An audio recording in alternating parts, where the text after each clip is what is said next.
final que você nunca viu, as homenagens ao filme original e como foram criados os efeitos do filme. Eu sou o Junior Dino e venha comigo descobrir as maiores curiosidades sobre Planeta dos Macacos, a origem. Se você é um fã dessa grande franquia, deixe o seu like e se inscreva no canal, porque esse vídeo foi feito pra você. O filme começa mostrando chimpanzés soltos na natureza. De repente eles são atacados por caçadores que jogam redes para tentar capturá-los. Esse filme é dirigido pelo Rupert Wyatt. Ele disse que essa é uma grande homenagem ao primeiro Planeta dos Macacos lançado em 1968, onde os humanos são caçados com redes lançadas por primatas montados em cavalos. Uma fêmea é capturada e é levada para longe de seu bando. Originalmente, o líder do bando, chamado Alpha, tentaria atacar os humanos e acabaria sendo morto, mas essa cena foi deletada. Um tempo depois, a chimpanzé está fazendo experimentos em um laboratório. É interessante notar que os olhos dela mudaram para uma cor verde. Isso é resultado das drogas que ele está tomando nesse laboratório de genética chamado GenSys. Franklin chama a chimpanzé de olhos brilhantes. Essa é outra homenagem ao filme original. Taylor e outros dois astronautas caem em um planeta desconhecido, que é governado por primatas super inteligentes. Taylor é preso e Zira dá a ele o apelido de olhos brilhantes. A chimpanzé vai surpreendentemente bem no experimento, e isso deixa Will muito animado. Ele deu a ela a droga ALZ-112, genes que permite ao cérebro criar suas próprias células e se curar sozinho. Essa pode ser a cura para o Alzheimer. O número 112 foi escolhido como uma referência ao tempo de duração do filme original, que tem 112 minutos. Franklin cuida dos chimpanzés do laboratório e nota que Olhos Brilhantes está muito agressiva. Ele precisa levar a chimpanzé para fazer uma demonstração aos investidores, que irão aprovar ou não os testes da nova droga em humanos. Franklin tenta atrair Olhos Brilhantes com uma bebida. Chimpanzés em cativeiro adoram bebidas doces, como Gatorade. Olhos Brilhantes acaba escapando e vai parar bem na mesa dos investidores, e infelizmente é morta a tiros por um dos seguranças. É uma cena muito pesada. No filme original, nós ficamos do lado dos humanos, torcendo para o Taylor conseguir escapar, mas essa cena já deixa claro que nesse filme nós ficaremos do lado dos primatas. Steven Jacobs, o chefe do laboratório, fica furioso com o desastre, porque os investidores decidiram encerrar o projeto. Depois de implorar muito, Will consegue mais uma chance de Steven,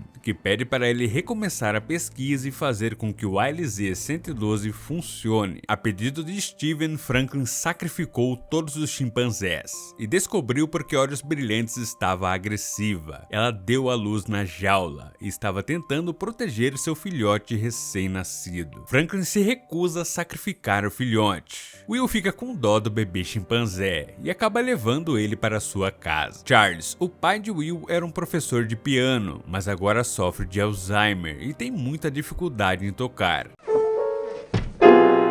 A doença de seu pai é a grande motivação de Will para buscar uma cura para o Alzheimer. Will mostra a seu pai o bebê chimpanzé, que tem uma marca de nascença no peito. Charles adora o pequeno chimpanzé. Inspirado por Júlio César, Charles começa a chamá-lo de César. Mas quanto a César, ajoelhe-se. No dia seguinte, Charles nota como o bebê recém-nascido é inteligente, a ponto de tomar a mamadeira sozinho. Podemos notar que o filhote tem os mesmos olhos verdes da sua mãe. Todos os efeitos digitais do filme foram criados pela Weta, a famosa empresa que criou os efeitos de King Kong e da trilogia O Senhor dos Anéis. Os animadores criaram esse bebê usando como referência vídeos de bebês chimpanzés reais. 3 anos se passam e César está maior e cresceu na casa de Will, que agora continua o projeto trabalhando em casa. O filme foi escrito pelo casal de roteiristas Rick Jaffa e Amanda Silver. Eles também escreveram o primeiro Jurassic World.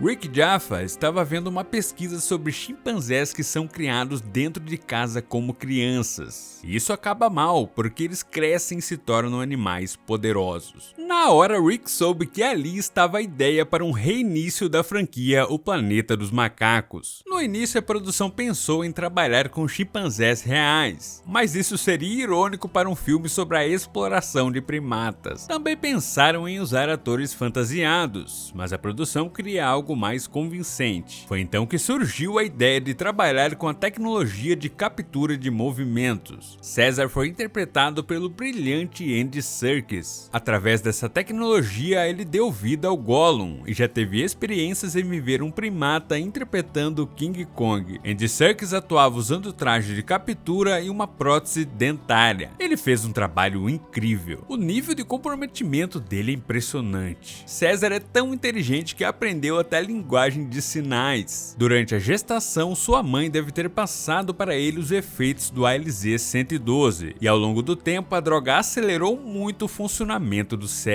Como ele é criado dentro de casa, César passa grande parte do tempo em uma janela no sótão, onde observa o mundo lá fora. Will sofre ao ver seu pai sendo afetado pela doença que está avançando. Desesperado, ele vai até a Jancis e rouba frascos do ALZ-112 e os guarda em sua geladeira. Will aplica a droga em seu pai, e pela manhã ele se surpreende ao vê-lo tocando piano muito bem.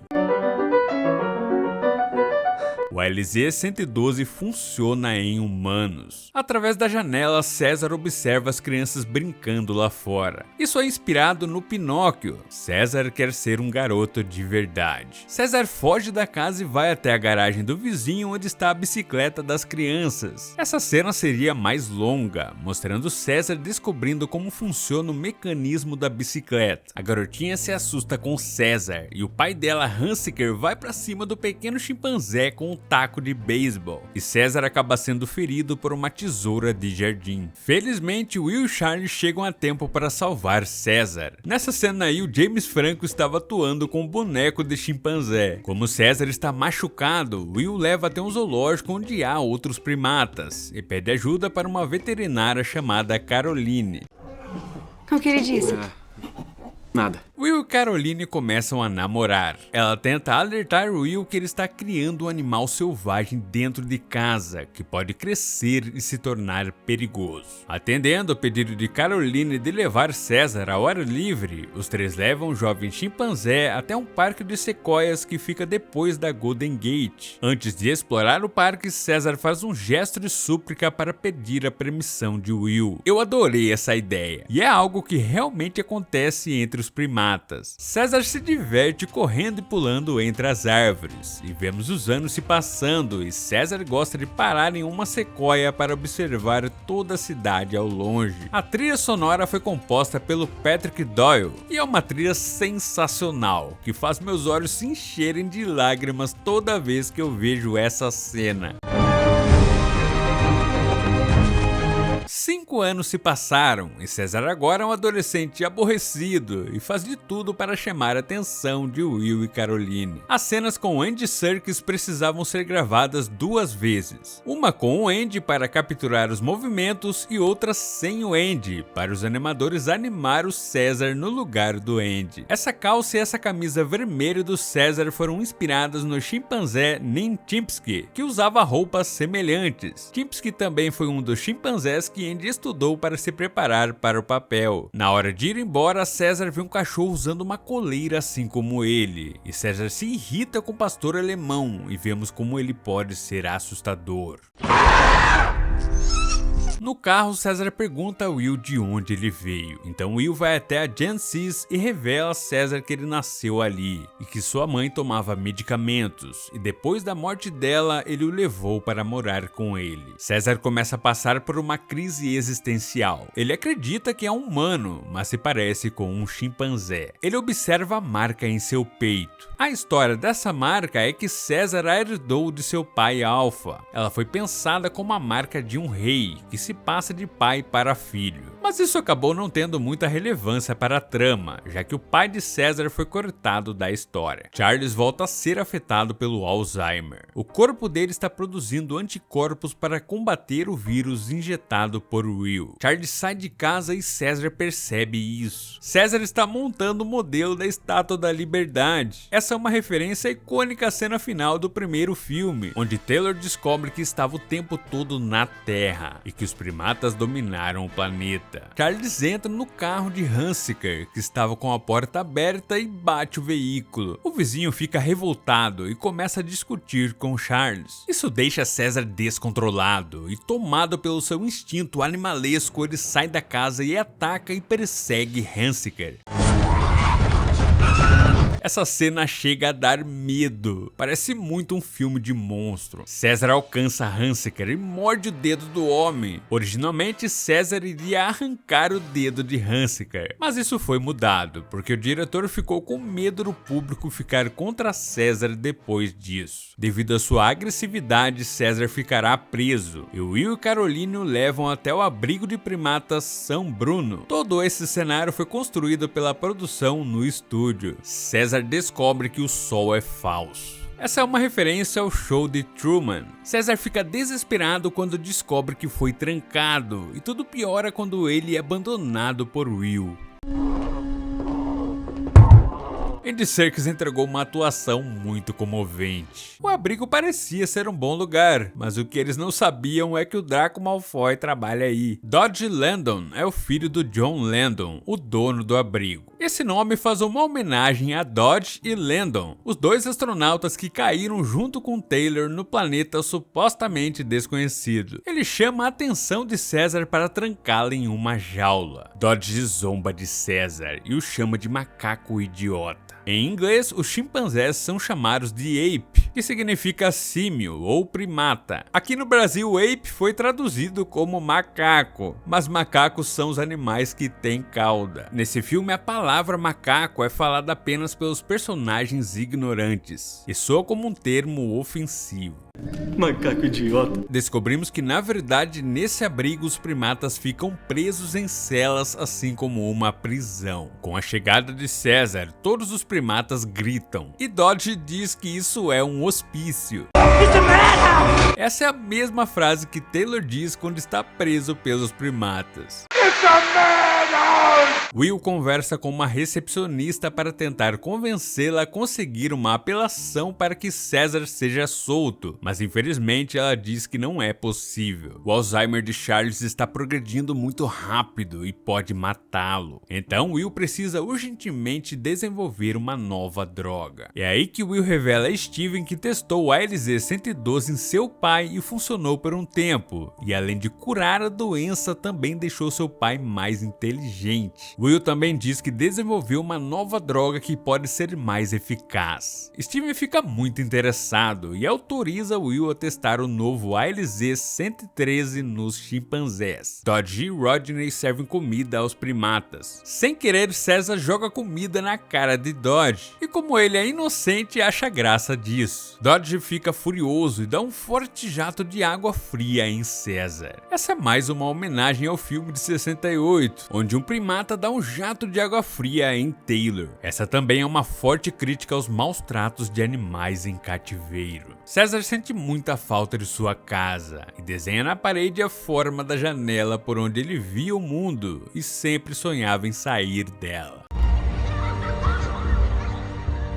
Para o teste, Will recebe mais chimpanzés que claramente não querem ser cobaias, mas um deles já está acostumado com isso e parece se oferecer para o experimento. A forma como ele pede o biscoito é uma referência aos humanos pedindo comida no filme original. Esse é o Koba, e o visual dele é animal. Dá pra ver em sua cara que ele foi objeto de várias experiências, e por já ter sofrido tanto, se tornou frio. Koba é um bonobo, uma subespécie do chimpanzé que tem aspectos do corpo diferentes e uma cara mais escura. Koba é escolhido e, por ser experiente, fica bastante calmo na hora do teste. Will produziu o novo vírus em aerosol para ser mais eficaz. Ao receber o vírus, Koba se agita e rompe um tubo que faz com que Franklin seja acidentalmente exposto ao vírus. César sai do corredor e vai para a área de recreação, onde todos os primatas foram soltos. Rupert Wyatt disse que essa cena é uma referência a Gladiador, quando Maximus entra na arena pela primeira vez. Todos os primatas param para encarar César. Esse é o Buck, o gorila, e essa é a Cornélia. Esse nome é uma referência ao Cornelius do filme original. Esse é o Rocket, o líder dos primatas. Rocket foi vivido pelo Terry Notary. Ele foi do Circo de Solé e é um especialista em movimentos de primatas. Foi ele quem teve a ideia de usar extensores para andar, e também foi ele quem deu aos atores de captura sobre como se mover como primatas. Novamente, a Weta fez um trabalho impressionante em criar os primatas com os mínimos detalhes, incluindo até rugas. Para chegar nesse nível de detalhamento, os animadores estudaram moldes de membros tirados de primatas reais. César tem suas roupas rasgadas por Rocket. As roupas de César representavam a sua humanidade, e agora os primatas tiraram isso dele. Os sons que o Rocket faz são os sons que Terry fazia quando atuava. Aliás, os sons de todos os atores de captura foram mantidos. Eles foram apenas modulados para ficar menos humano. Rocket ataca César com um galão de gasolina. Ele tenta fugir subindo na árvore, mas Rocket o derruba e seria espancado se Dodge não os tivesse acertado com dardos tranquilizantes. Existe uma cena do César acordando em uma sala antes de Rocket. Ele conhece o Rodney, que é mais simpático, e até oferece um biscoito a César. Steven Jacobs vai para o laboratório e encontra Koba escrevendo seu nome em uma lousa digital. Essa cena seria diferente. Originalmente, Koba escreveria na lousa operando um braço mecânico, mas a produção não conseguiu entregar o braço a tempo para a gravação, então eles improvisaram essa ideia do Koba escrevendo na lousa. Will fica sabendo que o ALZ-113 teve resultados incríveis, então rouba frascos da nova droga. César conhece Maurice, que era um orangotango de circo e por isso fala a linguagem de sinais. Maurice foi vivido pela Karen Conoval. Ela é a recepcionista que falou com Will. Will vai visitar César e mais uma vez César é abandonado por Will. Isso deixa revoltado e com raiva ele apaga o desenho da janela. Depois de perceber que Will não vai tirá-lo dali, César começa a pensar em uma maneira de fugir do abrigo. Ele nota que os primatas têm medo do gorila. À noite, Dodge leva uns amigos para conhecer o abrigo. Ele tem um aparelho de choque e fica fazendo gracinha. César vê um deles lhe oferecendo uma cerveja, então ele puxa o homem contra a cela, mas logo em seguida o solta. É interessante notar a mudança na postura de César. Ele está muito mais controlado agora. César puxou o homem para pegar seu canivete. Ele o usa para fazer uma ferramenta e com ela abre sua jaula. César abre a jaula de Buck, que apesar de ser grande é sensível, e sair da jaula o assusta. Buck fica agradecido, e agora César tem um aliado poderoso. César solta Rocket e o ataca com o mesmo galão que Rocket usou para atacá-lo. Ameaçado por Buck, Rocket não tem outra escolha a não ser se curvar e suplicar ao seu novo líder. Como esse roteiro é bem escrito, essa mudança de postura e a maneira como César tomou o poder foi muito bem desenvolvida. Will está prestes a injetar a nova droga em seu pai, mas Charles lhe pede para não fazer isso. Charles faleceu, e agora Will finalmente se dá conta dos terríveis erros que cometeu. Ele explorou animais e usou até seu próprio pai como cobaia. Will quer parar os testes nos chimpanzés, mas Steven fica empolgado com os resultados de Koba, e mesmo com Will se demitindo, ele irá continuar os testes. Depois de exposto ao vírus, Franklin ficou doente. Ele vai até a casa do Will, mas não encontra ninguém e acaba espirrando em Hunziker. Esse vizinho também só se lasca, né? Will suborna John para soltar César, que ao ver a coleira se dá conta de que se ir com Will, voltará a ser apenas um bichinho de estimação. Então César fecha a cela na cara de Will. Essa cena é surpreendente. Os primatas vibram com a decisão de César. Ele gostou disso e sente que precisa conquistar a confiança dos primatas. Depois do que aconteceu, Rocket ficou triste e não sai da jaula. César tenta ganhar ele de volta com biscoitos. Ele entrega o pacote a Rocket e o instrui a entregar um biscoito para cada primata. Essa cena é sensacional, porque você começa a ver a imponência do César nascendo. Um detalhe legal da trilha sonora dessa cena é que tem um coral de vozes cantando a frase I got a cookie for you, que traduzindo significa eu tenho um biscoito pra você. Na recriação, César faz a pose do Pensador, a famosa escultura feita pelo escultor francês Auguste Rodin. Maurício pergunta a César por que ele deu biscoito aos primatas, e César responde que primata sozinho é fraco, mas primatas unidos são fortes. Maurício diz que os primatas são tontos. É aí que César percebe que precisa deixar os primatas inteligentes. Ele decora a senha da cela. À noite, César abre a cela e sobe até o alto da cúpula e gira o mecanismo para abrir a janela. Ele aprendeu isso mexendo na bicicleta. Essa cena deletada explicaria isso melhor. É legal notar que o design da cúpula é inspirado nas jaulas onde os humanos são mantidos no filme original. César vai para a casa de Will e encontra ele dormindo com Caroline. Nossa, essa cena é muito sombria. César vai até a geladeira onde ele sabia que Will guardava os frascos e descobre esses novos frascos em aerosol e os leva até o abrigo. Com o canivete, César fura os frascos e os joga em frente às jaulas para os primatas serem infectados pelo vírus. Na manhã seguinte, César espera os primatas acordarem. Olha só a expressão dele. É um César totalmente diferente daquele que conhecemos antes. Os primatas acordam e sentem que algo está diferente. Através dos olhos verdes, vemos que agora César é o líder de um bando de primatas inteligentes. César é inspirado no César de A Conquista do Planeta dos Macacos, onde ele liderou os primatas para a revolução. Na TV aparece a notícia de que a Icarus entrou na atmosfera de Marte. Icarus é a nave onde Taylor e seus companheiros estavam em uma missão de exploração espacial e se perderam e caíram no planeta desconhecido. Ao ir embora, John vê os primatas reunidos na frente de César e eles parecem estar se comunicando de forma sincronizada.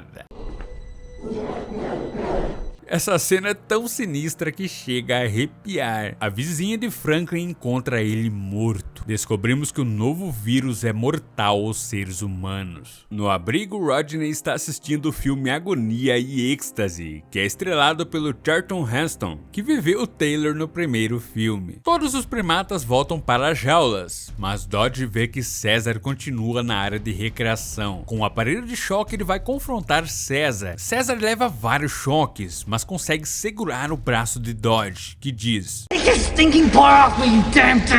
Essa é a mesma frase que Taylor fala para um dos primatas quando é capturado pela segunda vez. César se impõe ficando ereto e falando não.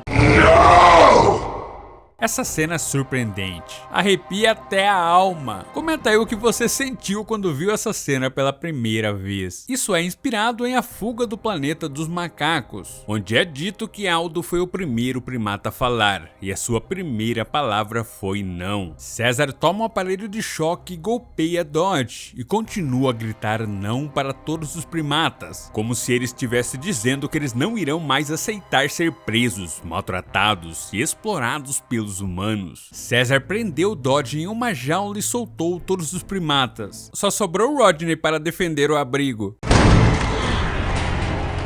Ele Eles começam a espancar o homem, mas são interrompidos por César, que apenas prende Rodney. Isso não fica claro no filme, mas provavelmente César salvou o Rodney porque o homem foi gentil com ele naquela cena deletada. Essa é mais uma cena que fez falta no filme. Todd consegue sair da jaula e recupera o bastão e vai atacar César, que abre a mangueira e o homem morre eletrocutado. Os produtores tiveram que tomar cuidado para não transformar César em um assassino de sangue frio, senão o público torceria contra ele. Então essa cena foi pensada para mostrar César matando para se defender. Cornélia não está mais em sua cela, e César nota uma etiqueta da Gen Sys e descobre que os primatas do abrigo são levados para onde Will trabalha. César lidera os primatas para fugirem do abrigo. Essa é outra cena onde a trilha sonora está fantástica.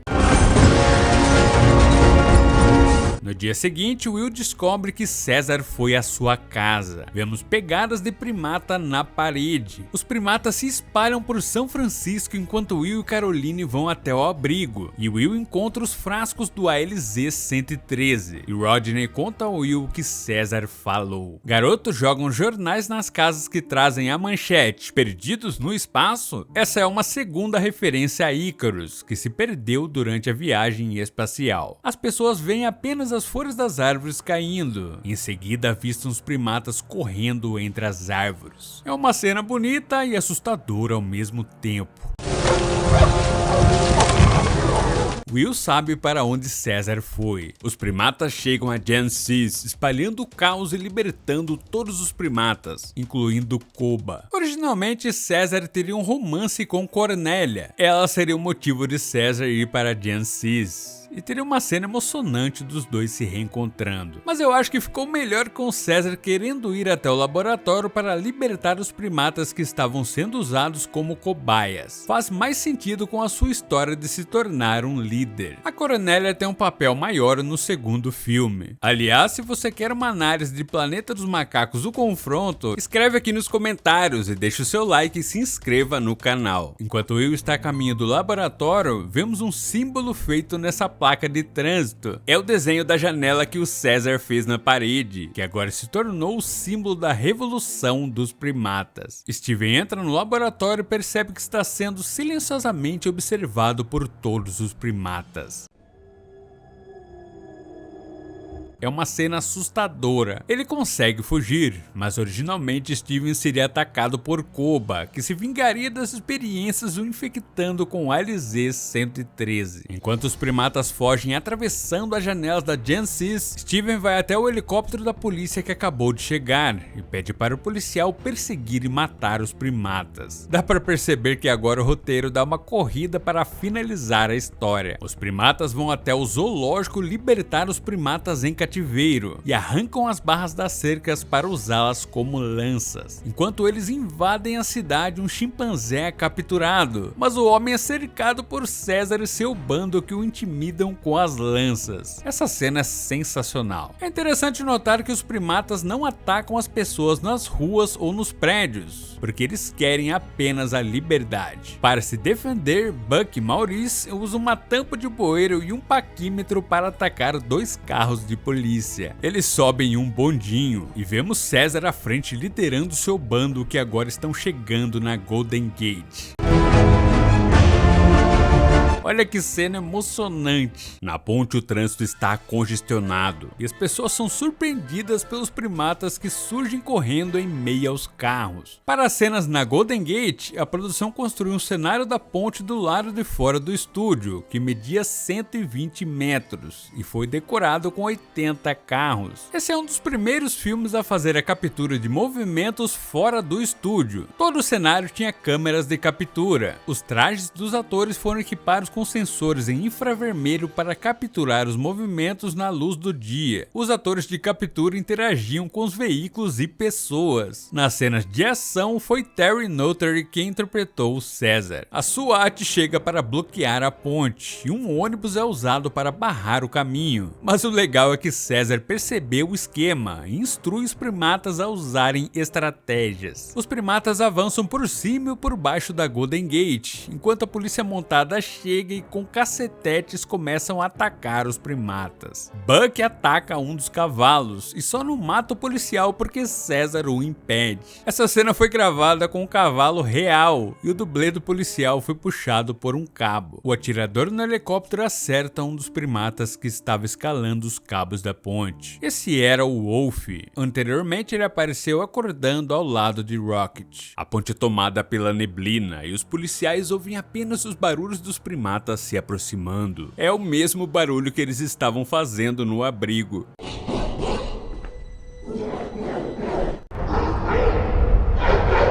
César ordena os primatas a derrubar e arrastar o ônibus para se defender dos tiros dos policiais. Essa cena foi gravada com um ônibus real, que foi virado por cabos. Os policiais cessam fogo e vemos apenas um cavalo atravessando a neblina. E a grande surpresa é que ele está sendo cavalgado por César, fazendo uma grande homenagem aos primatas andando a cavalo no filme original.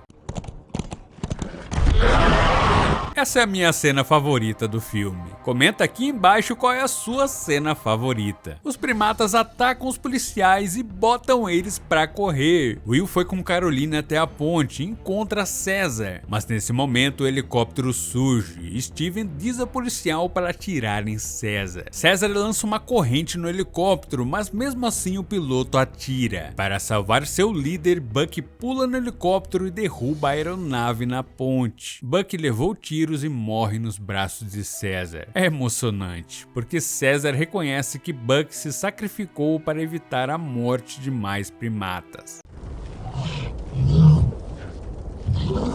O helicóptero ficou pendurado e Steven implora a César por ajuda, mas ele apenas o ignora. E olha só quem aparece. Koba empurra o helicóptero e observa com satisfação o homem cair no mar. Seu macaco idiota!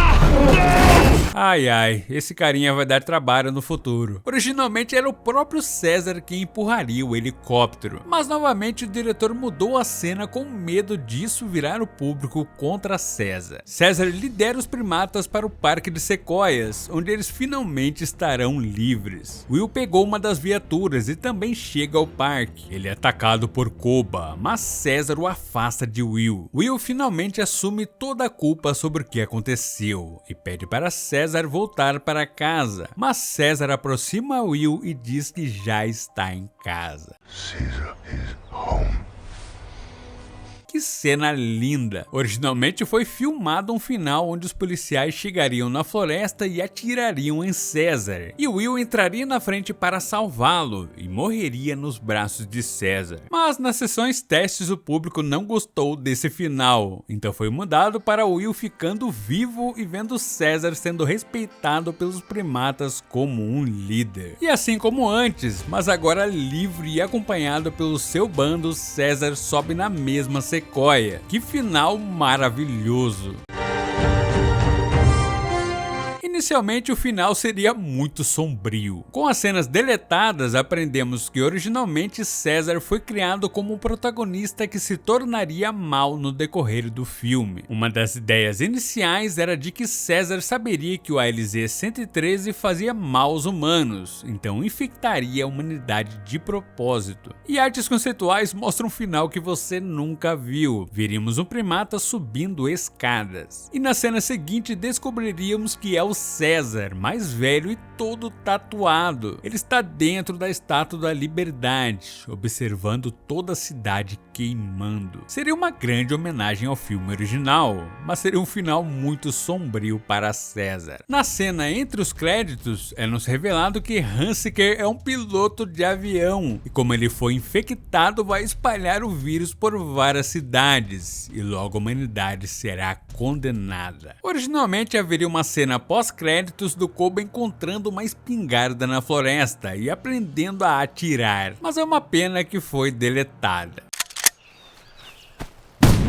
Então, Planeta dos Macacos: A Origem é um pouco afetado pelas cenas cortadas e pelo roteiro que se apressa para o final, mas é uma história muito bem pensada que acertou em cheio em ter um primata como protagonista. Toda a trajetória de César, mostrando ele desde filhote, então crescendo e perdendo sua ingenuidade para se tornar um líder revolucionário, foi muito bem desenvolvida. Outro acerto foi a história fazer uma crítica aos maus tratos e à exploração de animais, com um protagonista humano que é falho e precisa lidar com as terríveis consequências de seus atos. Tecnicamente o filme é incrível. Trilha sonora, fotografia, cenários, direção, tudo é impecável. Os efeitos especiais estão surpreendentes até hoje, e na época era algo absurdo. Andy Serkis deu sua alma a César, e sua dedicação valeu muito a pena, porque na minha opinião César é um dos melhores personagens de CGI já criados. Planeta dos Macacos: A Origem é uma história de origem maravilhosa, que honra uma das franquias mais importantes da história do cinema. Agora é a hora da pergunta, e a sua resposta pode aparecer no final do próximo vídeo. O que você achou de Planeta dos Macacos: A Origem? Então um abraço do Dino, e até o próximo vídeo.